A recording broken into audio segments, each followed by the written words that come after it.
Everyone, welcome back to our channel. चाहे आप कितने ही लंबे वक्त से क्यों ना वर्कआउट कर रहे हों, कुछ ऐसे वर्कआउट एडवाइस आपने ज़रूर सुनी होंगी जो बिल्कुल भी सच नहीं है। और इस तरह के वर्कआउट मिथ्स आपको कंफ्यूज तो करते ही हैं, साथ साथ में आपको प्रोग्रेस करने से भी रोकते हैं। तो आज के इस वीडियो में मैं आप लोग के साथ शेयर करूँगी 5 ऐसे वर्कआउट मिथ्स और उनके पीछे की सच्चाई। तो सबसे पहला वर्कआउट मिथ्स जो है कि लिफ्टिंग वेट्स मेक वुमेन बल्की। हम सब ने ये सुना ही होगा कि ज़्यादा वेट मत लिफ्ट करो, बिल्कुल आदमियों की तरह दिखने लगोगी। ऐसा बिल्कुल भी नहीं है। इसके पीछे की सच्चाई ये है कि वुमेन में जो टेस्टोस्टेरोन नाम का जो हार्मोन होता है वो बहुत ही कम क्वांटिटी में पाया जाता है as compare to males. Testosterone hormone का काम होता है मसल की ग्रोथ करना, तो जब क्वांटिटी ही कम होगी तो मसल की ग्रोथ भी उतनी नहीं होगी एज़ कम्पेयर टू मेल्स। अपने हेल्थ बेनिफिट्स के लिए जो है आप वेट लिफ्ट ज़रूर करें, बिना ये सोचे कि हम बिल्कुल आदमी की तरह दिखने लगेंगे।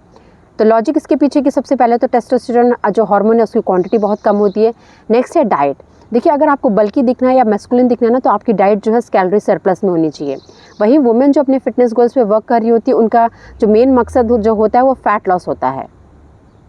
और फैट लॉस के लिए जो है हमारी डाइट या तो कैलोरी डेफिशिएंट में होती है या मेंटेनेंस पे होती है, जिससे जो है हमारा जो है लीन मसल डेवलप होता है, मेटाबॉलिज्म अच्छा होता है, तो हम बल्की नहीं दिखते हैं।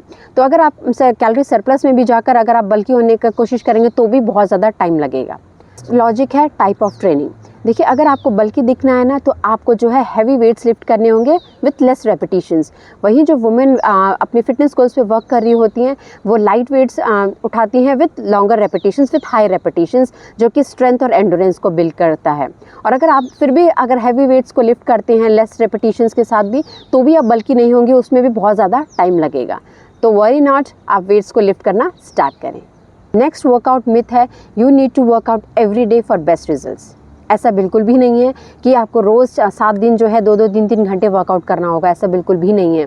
आप हफ्ते में 2 या 3 दिन भी वर्कआउट अच्छा कर सकते हो और आपको रिजल्ट मिल जाएगा। क्योंकि जब आप ज़्यादा ओवर ट्रेनिंग करेंगे ना, ज़्यादा वर्कआउट करेंगे, तो आप बर्नआउट फील करेंगे, साथ साथ में इंजरी के चांसेस भी होंगे और आपकी रिकवरी भी स्लो होगी। अब इसके पीछे का लॉजिक जानते हैं। देखिए, जब आप वर्कआउट करते हैं ना, तो आपके मसल्स में माइक्रोस्कोपिक टीयर्स होते हैं, यानी कि मसल्स टूटती हैं। अब इनको रिपेयर भी करना है। ये कैसे रिपेयर होंगे? जब आप अच्छा खासा डाइट लेंगे और साथ में आप रेस्ट करेंगे। तो जब आप रेस्ट करते हैं ना, तो ये मसल्स जो माइक्रोस्कोपिक टीयर्स होती है मसल्स की, वो रिपेयर होना शुरू करते हैं और फिर आप धीरे धीरे स्ट्रांग बनते हैं। और जब आप नेक्स्ट एक्सरसाइज करते हैं या फिर नेक्स्ट सेशन में जो है आप बेटर परफॉर्म कर पाते हैं। तो आप चाहते हैं कि आपकी रिकवरी अच्छी हो, आप नेक्स्ट सेशन में बेटर परफॉर्म कर पाएँ, उसके लिए जितना वर्कआउट डेज इंपॉर्टेंट है उतना ही रेस्ट डेज भी इंपॉर्टेंट है। तो अपने शेड्यूल में जो है रेस्ट डेज को भी इंक्लूड करें, ताकि आप बर्नआउट फील होने से रोक सकें, इंजरी से रोक सकें और नेक्स्ट सेशन में बेटर परफॉर्म कर सकें। थर्ड वर्कआउट मिथ है स्पॉट रिडक्शन इज़ पॉसिबल। ये तो हम सब ने सुना होगा। देखिए, स्पॉट रिडक्शन पॉसिबल नहीं है। आप पर्टिकुलर एरिया का अगर आपको बर्न फैट करना है तो ऐसा बिल्कुल भी नहीं होता है। ये आपकी बॉडी खुद डिसाइड करती है कि आपकी बॉडी का फ़ैट कहाँ से जाएगा, और बहुत ही सिस्टमेटिक वे में जो है बॉडी का फ़ैट प्रोड्यूस होता है, और वो भी ओवरऑल बॉडी फैट प्रोड्यूस होता है। पर्टिकुलर एरिया का जो फ़ैट है वो बिल्कुल भी नहीं टारगेट कर सकते आप, वो नहीं जाता है। अब इसके पीछे का लॉजिक देखिए, जेनेटिक्स और ओवरऑल फैट डिस्ट्रीब्यूशन के बेस पे ये डिसाइड होता है कि बॉडी कहाँ से फैट जो है रिड्यूस करेगी। हम में से बहुत से लोग जो है क्रंचेस करते हैं या बेली फैट एक्सरसाइजेस करते हैं या फिर कोर एक्सरसाइज करते हैं ताकि हमारा बेली फैट बस कम हो जाए। ऐसा नहीं होता है। वहाँ के अगर आप एक्सरसाइज करते हैं उस एरिया को टारगेट करने के लिए, तो उस एरिया की जो मसल्स हैं वो स्ट्रांग हो जाएंगी। मान लीजिए आप कोर एक्सरसाइज कर रहे हैं, तो ऐसा नहीं है कि बेली फैट आपका कम हो जाएगा, बल्कि वहाँ की जो मसल्स हैं वो स्ट्रांग हो जाएंगी, लेकिन फैट वहाँ का नहीं जाएगा। फैट जो आपका जाएगा वो है कैलोरी डेफिशिएंट से और बॉडी फैट डिस्ट्रीब्यूशन पे। जिन लोगों का बॉडी फैट डिस्ट्रीब्यूशन ज़्यादा होता है उनकी कैलोरीज ज़्यादा बर्न होती हैं, क्योंकि उन्हें उतने ही वेट को लिफ्ट करने के लिए ज़्यादा मेहनत करनी पड़ती है, ज़्यादा कैलोरीज बर्न करनी पड़ती हैं।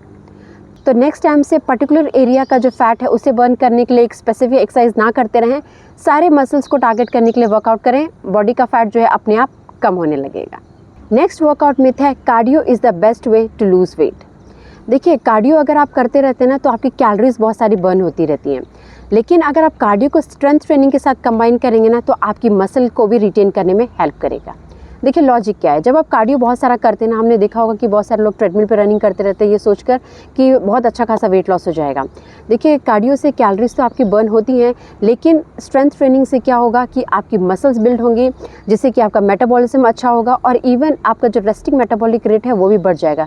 रेस्टिंग मेटाबॉलिक रेट मतलब ये होता है कि जब आप रेस्ट कर रहे होंगे तब भी आपकी कैलोरीज बर्न होंगी। कार्डियो में ऐसा नहीं होता है, जिस वक्त आप कार्डियो कर रहे होते सिर्फ उसी वक्त जो है आपकी कैलोरीज बर्न होती हैं, लेकिन जब आप स्ट्रेंथ ट्रेनिंग करते हो तो इवन एट रेस्ट आपकी कैलोरीज बर्न होती रहती हैं। तो अगर आपको फैट लॉस करना है तो कार्डियो के साथ साथ स्ट्रेंथ ट्रेनिंग का कॉम्बिनेशन आप ज़रूर करें। नेक्स्ट वर्कआउट मिथ है sweating means you are burning more calories. Truth, देखिए ऐसा नहीं है कि अगर आप बहुत ज़्यादा स्वेट कर रहे हैं, बहुत ज़्यादा पसीना आ रहा है तो यानी कि आप बहुत सारी कैलोरीज बर्न कर रहे हैं या फिर आपका वर्कआउट बहुत इफेक्टिव है। बहुत से लोगों को आपने देखा होगा कि बहुत ज़्यादा स्वेटिंग होती है, बहुत से लोगों को स्वेटिंग नहीं होती है।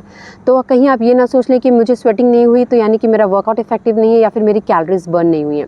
देखिए स्वेटिंग सिर्फ बॉडी का जो है कूल डाउन मैकेनिज्म होता है। जब बॉडी का टेम्परेचर बहुत ज़्यादा हो जाता है या तो एक्सरसाइज की वजह से या फिर फीवर की वजह से, तो बॉडी का जो डिफेंस मैकेनिज्म है कि बॉडी जो है स्वेट करने लगती है ताकि बॉडी जो है कूल डाउन हो सके, बॉडी का टेम्परेचर उसे नीचे लाया जा सके। तो स्वेटिंग सिर्फ बॉडी का एक कूल डाउन मैकेनिज्म है। ये आपको ये डिसाइड नहीं करता है कि आपने कितनी कैलोरीज बर्न करी हैं। तो आप कितना स्वेट करते हैं ये डिसाइड करता है आपकी वर्कआउट इंटेंसिटी पे, वहाँ के टेम्परेचर पे, ह्यूमिडिटी पे और आपके इंडिविजुअल जो स्वेट ग्लैंड्स पे है। ये बिल्कुल बात सही है कि जब आप वर्कआउट की इंटेंसिटी बढ़ाएंगे तो स्वेटिंग ज़्यादा होगी, तो बिल्कुल बात सही है। लेकिन स्वेटिंग जो है वो डायरेक्टली कोरिलेट नहीं करता है कि आप कितनी कैलोरीज बर्न करेंगे। कैलोरी कितनी बर्न करेंगे वो डिसाइड करता है आपकी वर्कआउट इंटेंसिटी पे, आपकी इंडिविजुअल मेटाबॉलिक रेट पे, वर्कआउट की इंटेंसिटी पे और ड्यूरेशन पे। तो आज मैंने 5 ऐसे वर्कआउट मिथ्स को डिबंक किया है, तो आप बिना कंफ्यूज्ड हुए अपने वर्कआउट को कर सकते हैं और अपने फिटनेस गोल्स को अचीव कर सकते हैं। तो मैं उम्मीद करती हूँ मेरा वीडियो आपके लिए यूज़फुल रहा होगा। अगर यूज़फुल रहा है तो please like, comment, share and don't forget to subscribe my channel. Thanks a lot.